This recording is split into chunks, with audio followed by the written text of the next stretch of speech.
ఇక ఇదే అంశం పైన మనతో మాట్లాడడానికి శాలివాహన మిత్రులు చాలా మంది మనతో పాటు ఉన్నారు. Please welcome sir. So Vinayaka విగ్రహాలను వాళ్ళు కూడా తీసుకురావడం జరిగింది. చాలా అందంగా ఉన్నాయి వినాయక విగ్రహాలు. సో ఇవన్నా మీరు చేయాలి, ఇవి కూడా కొనుక్కరావాల్సిన పరిస్థితి వచ్చింది. సో కొద్దిగా ఆ చంద్ర చైర్ వెనుకకి చైర్. సో ఈ వినాయక విగ్రహాలు మాకు క్యూనిస్కి అందించడానికి వచ్చినారు. అసలు తెలంగాణ రాష్ట్రంలో కుమ్మరుల పరిస్థితి ఏంది, వాళ్ళ స్థితిగతులు ఎట్లా ఉన్నాయి, వాళ్ళ జీవన ప్రమాణాలు ఎట్లా ఉన్నాయి, గతంలో కంటే ఏమైనా మెరుగుపడ్డాయా, ఎందుకు కుమ్మరి వాములు మనం గోరెటి వెంకన్న రాసినటువంటి పాటలో చూస్తాం, కుమ్మరి వాములో తుమ్మలు మొలిసేను, కమ్మరి కొలిమేలో దుమ్ము బేరెను, పెద్ద బాడిష మొద్దుబారినది, సాలెల మగ్యం సడుగులు ఎరిగినాయి అనేటువంటి కులవృత్తులపైన అద్భుతమైన పాట ఉండే. సో ఇప్పుడున్నటువంటి అవసరాలకు తగ్గట్టుగా ఇప్పుడున్నటువంటి ప్రజలకు ఏవైతే మండపాలు ఏర్పాటు చేసి వినాయక విగ్రహం ఇవి వీటితో పాటు మళ్ళీ దుర్గామాతలు పెట్టుకుంటారు. ప్రతి ఇంట్లో ఒక వినాయక విగ్రహాన్ని 9 రోజుల పాటు పూజలు చేస్తారు. ఈ విగ్రహాలకు సంబంధించినటువంటి వర్క్ను రాష్ట్ర ప్రభుత్వం చొరవ చూపి ఈ వర్గాలకు అందజేస్తే బాగుంటుంది అనేది ఒక ఎమ్మెల్సీగా నేను ఆ ప్రజల పక్షాన రిక్వెస్ట్ చేస్తా ఉన్నా. వాళ్ళ అభిప్రాయం ఎట్లా ఉందో కూడా తెలుసుకునే ప్రయత్నం చేద్దాం. థ్యాంక్ యూ సో మచ్, మంచిగా విఘ్న నాయకుని మాకు అందజేసినందుకు థ్యాంక్ యూ. సో వాళ్ళకి మైక్ ఇవ్వండి, మాట్లాడండి. ఏంటన్నా మీ ఆర్థిక పరిస్థితులు ఏంటి, ఇప్పుడు తెలంగాణ రాష్ట్రంలో కుమ్మరుల పరిస్థితి ఎట్లా ఉంది, వాళ్ళ స్థితిగతులు ఏంటి? ముందుగా మీ అందరికి కూడా ముందస్తు వినాయక చవితి శుభాకాంక్షలు అన్న. Thank you. నిజంగా ఏంటంటే కుమ్మరుల పరిస్థితి ఆర్థికంగా వెనుకబడి ఉన్నాం. దేనికోసం అంటే ఈరోజు వెనకట అన్ని మట్టి పాత్రలు తయారు చేసి సమాజానికి అందించినప్పుడు కొద్దిగా గొప్ప ఆర్థికంగా ఉండే. తర్వాత ప్లాస్టిక్, సిరామిక్, స్టీలు ఇవన్నీ వచ్చినాక కూడా కుమ్మర వృత్తి అడుగంటిపోయింది. సరే ఇప్పుడు ఏమైందంటే మళ్ళీ ఓల్డ్ ఈజ్ గోల్డ్ అన్నట్టుగా అందరూ మళ్ళీ మట్టి పాత్రల వైపు వస్తున్నారు. మట్టి పాత్రల వైపు వచ్చినప్పుడు ఏమైపోయిందంటే మా అన్ని బంద్ అయిపోయిన వృత్తులు ఇప్పుడు కొత్తగా ఏం చేస్తున్నారంటే ఈ హైదరాబాద్ కానీ మహానగరాల్లో అన్ని చోట్ల మట్టి పాత్రలు వాడుతున్నారు. ఆ మట్టి పాత్రలు ఏం వాడుతున్నారంటే ఈ కలకత్తా, రాజస్థాన్, గుజరాత్, తమిళనాడు ఈ 4 రాష్ట్రాల నుంచి మట్టి పాత్రలు వచ్చి హైదరాబాద్లో కానీ మిగతా మహానగరాల్లో కానీ విక్రయిస్తారు, అమ్ముతారు. అమ్మి మీరు అన్నట్టుగా మన రెవెన్యూ, తెలంగాణ రెవెన్యూ అంతా పక్క రాష్ట్రాలకు పోతుంది. ఎందుకు పోతుందంటే వాళ్ళు మిషన్ల మీద అద్భుతంగా అలంకరణప్రాయంగా మట్టి పాత్రలు తయారు చేసి ఇక్కడ రోడ్ల మీద విక్రయిస్తారు. మనకు అవి రావు. వాళ్ళేమో ముందే మిషనరీ టెక్నాలజీ వాళ్ళు నేర్చుకొని అక్కడ ప్రభుత్వాలు వాళ్ళ కోసం స్పెషల్గా ట్రైనింగ్లు ఇచ్చుకుంటా వాళ్ళను పైకి తీసుకొచ్చింది. ఇప్పుడు ఆ ట్రైనింగ్ ఏవైతే ఆ మట్టి పాత్రల తయారీ ఏవైతే ఉందో దాన్ని ఆధునీకరిస్తూ మిషన్ల మీద మాకు కూడా ఇక్కడ ఉన్న తెలంగాణ కుమ్మరులకు ట్రైనింగ్ ఇచ్చి ప్రభుత్వం వాళ్ళకి ఆర్థిక సాయం అంటే మిషన్లు ఇట్లా అందించినట్టయితే ఈ పక్క రాష్ట్రాల నుంచి ఏవైతే వస్తున్నాయో మట్టి పాత్రలు, గిన్నెలు కానీ, జగ్గులు కానీ, గ్లాసులు కానీ, టీ కప్పులు కానీ ప్రతిది కూడా ఇక్కడ తెలంగాణలో ఉన్న ప్రతి గ్రామంలో కుమ్మరులు చేసి ఈ రెవెన్యూను మనం ఆర్థికంగా అంటే మన రెవెన్యూను మన కుమ్మరులకే అందిస్తే ఆర్థికంగా ఈ కుమ్మరుల బతుకు ఎదుగుతుంది అనేది ఈ వ్యాపారంలోకి తీసుకురావాల్సినటువంటి అవసరం అయితే ఉండే కుమ్మరులను. ఎందుకంటే మనం కొత్తగా సృష్టించాల్సింది ఏమీ లేదు. ప్రజలే డబ్బులు పెట్టి కొనుక్కుంటున్నారు. ఆ పని ఏదో వీళ్ళకి అప్పచెప్పి వీళ్ళకి కొంత ప్రొటెక్షన్ ఇవ్వగలిగితే, సో కొంత శిక్షణ ఇవ్వగలిగితే ఒక మంచి ఏది ఈ జాతి మొత్తం సంపూర్ణంగా అంటే ఇప్పుడు వాస్తవానికి కుమ్మరాముల పరిస్థితి మా ఇంటి చుట్టూ, మా ఊర్లో మా ఇంటి చుట్టూ కుమ్మరోలే మొత్తం ఇండ్లన్నీ. ఒకటి మా కుమ్మరి పోసే మామ అని ఉంటుండే, ఆయన ఆమె పెడితే ఆ కుమ్మరాం మంటలు ఇట్లా లేచేది. ఓ 4-5 రోజులు అది కాలేది. ఆ కుండలు చేసే కార్యక్రమం కల్లారా ప్రత్యక్షంగా చూసినటువంటిది. మా చుట్టూ ఆ కుమ్మరి ఆయన కానీ, ఆ తర్వాత బాలనరసింహ కానీ, లేకపోతే శంకరయ్య కానీ వీళ్ళందరూ కూడా ఈ వృత్తి చేసుకొని బతికాడు. ఈ రోజు కూడా పెళ్లి చేసుకుంటే ఐరన్ కుండలు అంటే పట్నంలో బతుకుతున్నటువంటి కుమ్మరోలు మళ్ళీ ఇంటికి వచ్చి ఐరన్ కుండలు పెట్టే పరిస్థితికి వచ్చింది. అంటే గ్రామీణ ప్రాంతంలో వాళ్ళ ఉపాధి కంప్లీట్గా దెబ్బతినడమే దీనికి ప్రధాన కారణం. గ్రామీణ ఆర్థిక వ్యవస్థ ఎప్పుడైతే పకడ్బందీగా నిర్మాణం అవుతుందో ఈ దేశం ముందుకు పోతుంది అనేది మనకున్నటువంటి అవగాహన.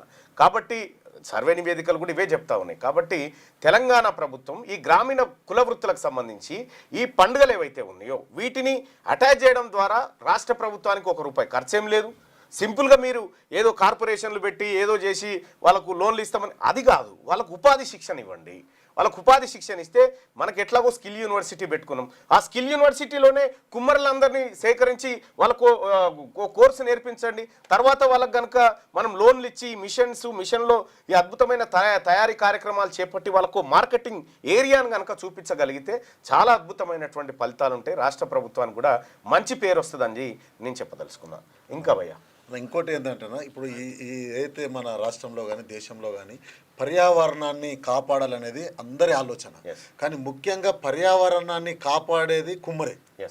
ఎందుకంటే మట్టి పాత్రలు ఎంత మంచి మట్టి పాత్రలు అందించి పర్యావరణానికి అనుగుణంగా ఆరోగ్యానికి అనుగుణంగా ఇలా మట్టి పాత్రలో వండుకుంటే ఒక 40 ఏళ్ళ ముందెళ్తే ఇప్పుడు కాదు 40 ఏళ్ళ కింద చాలా రోజుల క్రితం ఎస్లనేగా వండేది, అన్ననే కూర చేసుకునేది, అన్ననే కలుపుకొని తినేది.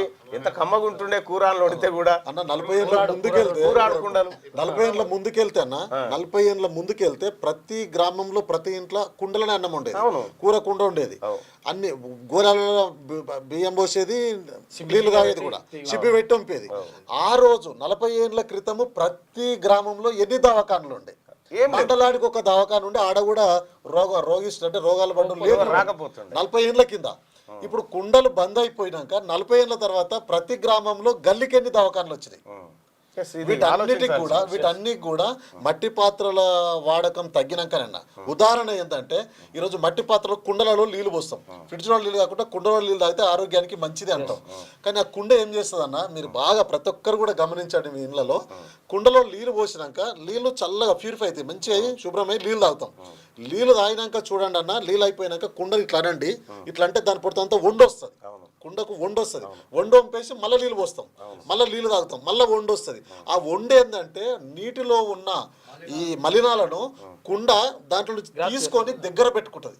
అది మట్టి పాత్ర యొక్క గొప్పతనం. దగ్గర పెట్టుకొని మంచి వాటర్ నీళ్ళను మనకి ఇవ్వడం ద్వారా ఆరోగ్యంగా ఉండి, అంటే నీటి లోపల ఉన్న మలినాలను కూడా కుండల నీళ్ళు తాగినప్పుడు కాళ్ళ నొప్పులు లేవు, ఏ నొప్పులు లేవు, ఏమీ లేవు. ఇప్పుడు ఎక్కడెక్కడ ఫిల్టర్ వాటర్ తాగుతా ఉన్నాం, అనేక నొప్పులు, థెరపీలు, బీపీ షుగర్లు అన్ని కూడా అల్యూమినియం పాత్రలు ఉండటం వల్ల వస్తున్నాయి. కూరగాయలు కానీ మళ్ళీ చెప్పు. పేదోని ఫ్రిడ్జ్ కుండ, అందులో కూరగాయలు కానీ ఏవి కానీ పెట్టుకో. ఒకప్పుడు పేదోంది, ఇప్పుడు పేదోంది కాదు, పెద్దోంది కూడా అదే. ఇప్పుడు మానవ మనుగడ ఎక్కడైతే మొదలైందో, అక్కడ నాగరికత ఎక్కడైతే మొదలైందో కుమ్మరి పాత్రతోటే మొదలైంది. కుమ్మరి పాత్రతో మొదలైంది. ఈ మనుగడలో చాలా వరకు కొత్త కల్చర్లో కొట్టుకుపోయింది. కానీ మళ్ళీ తుదిగా ఇప్పుడు మళ్ళీ మట్టి పాత్రలకే కొత్త పెద్దపీట వేసే అవకాశం ఉంది. గవర్నమెంట్లో వేయాలి. మా కుమ్మరి కుల వృత్తులు కూడా సో చాలా మంది తగినంత వరకు కూడా మీరే కాదు, నేను కూడా చాలా ఒకసారి జరగండి. చాలా మంది లైవ్ చూస్తున్నటువంటి వ్యూవర్స్ కూడా మీరు ఎప్పుడైనా ఈ కుండలలో బాబు మా దోస్తు పెళ్ళికి కుమ్మరి పిల్లగాడు బాబు మా దోస్తు పిల్ల దొరకలేదటనా, పెళ్ళికి పిల్ల దొరకలేదు కుమ్మరు. ఎప్పుడైనా మీరు ఈ కుమ్మరి కుండలు అంటే చేసినటువంటి కుండలో కూర కానీ అన్నం కానీ తిన్నారా? ఎంత అద్భుతంగా ఉంటుందంటే కుమ్మరి సట్టి పాత్ర,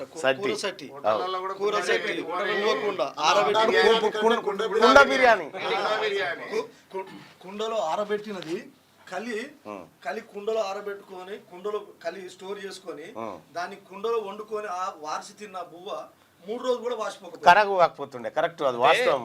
విషయం ఏంటంటే మనిషి జీవితంలో 3 ప్రధాన ఘట్టాలు ఉంటాయి. ఒకటి ఏంటంటే అన్న కుండలో గట్క తాగిన నేను తిన్నాం, నేను ఇప్పటికీ కుండనే వాడతా అని చెప్పి అంటా ఉన్నాడు ఆయన. అయితే ఆ కుండలు మనలు చేసిన కుండలు కాకుండా పోయినాయి. అవన్నీ ఇప్పుడు దిగుమతి అవుతున్నటువంటి కుండలు, కుండ కిచెన్లు వచ్చినాయట. తాటి చెట్లకు లొట్లుగా కడతామన్నా అని చెప్పి గౌడ్ సాబ్ అంటా ఉండు, మేము తిన్నామన్నా అని చెప్పాను. చాలా అద్భుతంగా ఉండే ఆ రోజు. ఇంకోటన్నా కుండలో ఇప్పుడు ఈతి చెట్లకు కానీ తాటి చెట్లకు కానీ అంటే లొట్లు కట్టినప్పుడు దాంట్లో కొన్ని కందిరిగలు అవి పడతాయి అన్న. పడ్డప్పుడు ఆ గౌడన్న కూడా మన ముందే అందరు ఉన్నప్పుడే లొట్టి తీసి ఇట్లా తీసి అటు పక్క కొట్టి మళ్ళీ మనకు కళ్ళు పోస్తాడు. మరి అది కళ్ళులో ఈగలు పడ్డాయి ఇవ్వడ్డాయి అని మనం కళ్ళును చేయము, ఎందుకంటే విషం కాదు.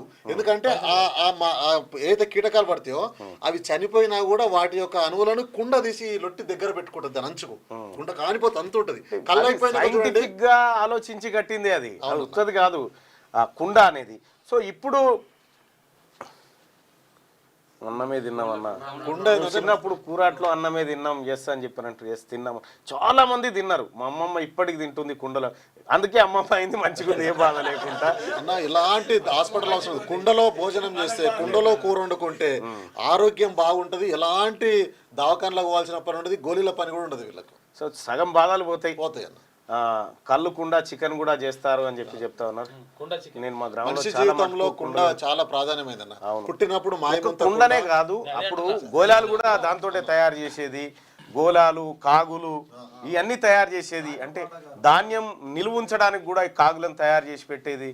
సో పురుగు పట్టకపోయేది కుండలో పెడితే. చాలా అద్భుతంగా ఉండేది కుండ జీవితమే.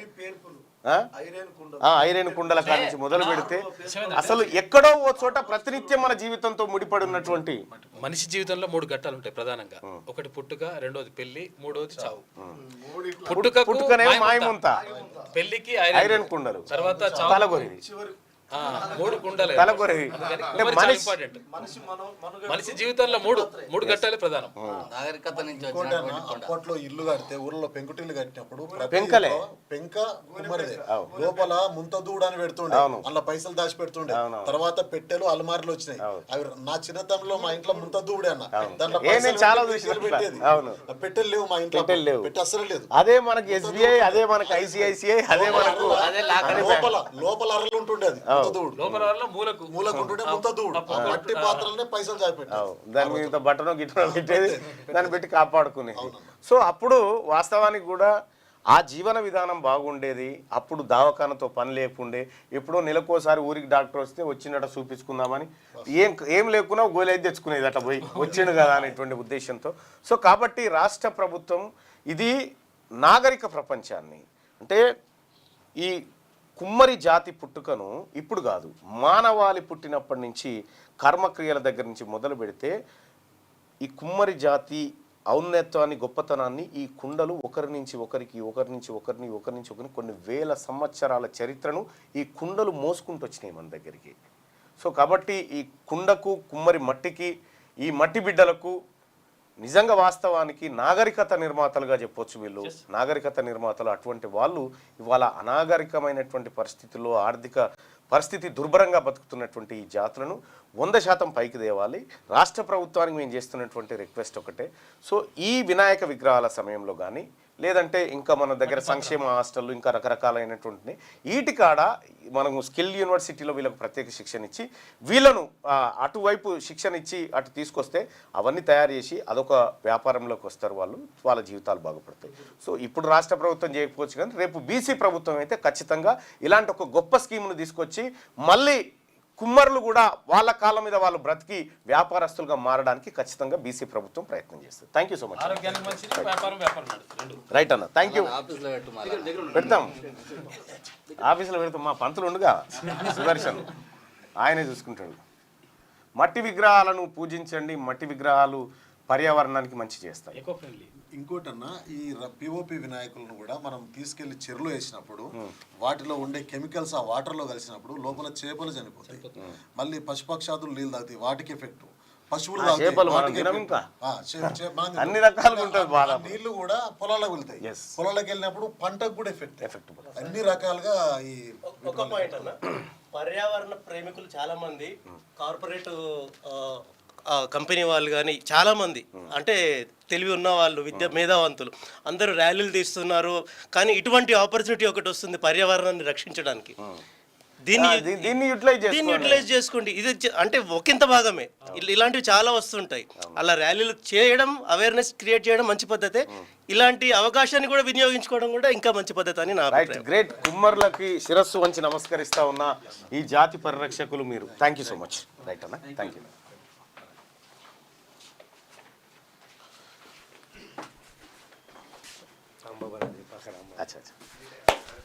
రైట్గా కుండో రక్షతి రక్షితామట ఆయన పెట్టిండు. కుండో రక్షతి రక్షితాం. ఇక్కడ అందరూ మిమ్మల్ని రాజీనామా చేయమని ఎందుకు అడుగుతున్నారు? ఏమో మరి నాకు తెలియదు, వాళ్ళనే అడగాలి మీరు ఎందుకు రాజీనామా చేయమంటారు అనేది. నేను చేయాల్సి వచ్చినప్పుడు మీకు చెప్తా కదా ఏం చేస్తా అనేది.